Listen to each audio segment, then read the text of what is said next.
So, we're going to play a game.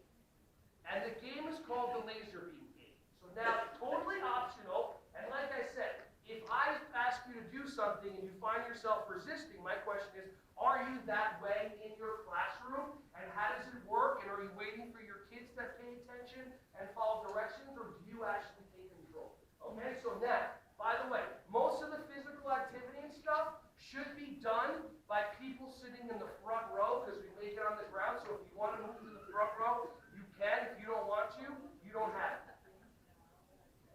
I love doing that, so I sit watching, nothing happens. But then there's always maybe that one brave person that gets up and does it, and then everybody else does it. Does that make sense? Like, everybody know when you go to like a wedding or go to like a festivity and like you all are hungry, or you're waiting for that one person to hit the buffet? Yeah, I'm on my second round by then. Okay, cool. So, I like the way you're standing up. I like the way you're standing up. Do I want you sitting or do I want you standing up? Good job standing up. Good job standing up. Now, here it is. Did I give an instruction? Did I give a command? Did you all know what I wanted you to do?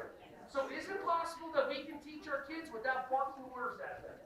It's possible. You may not choose it because you get something out of it when you bark. Like, you may not choose it because you get something out of barking orders at your kids, like you get to be right, but that's okay. If that benefits you, that's fine.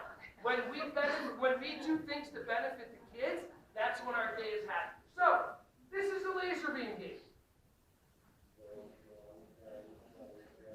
This laser is designed to chop off your heads.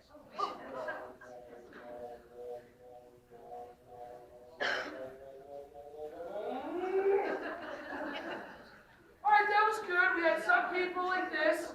Some people, the second I said that, they just sat down immediately, but even though you sat down, I mean, technically, I mean, you ducked. So, I mean, good for you. You sit down. So, ha-ha, you're still in the game. On you. Okay?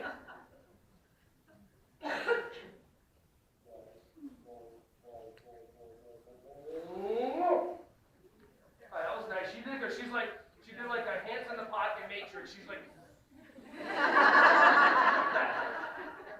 I didn't say how you have to duck. All I said is there's a laser and it's going to chop your head off.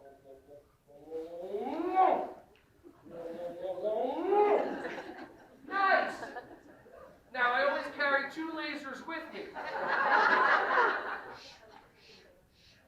This one's going to chop off your feet.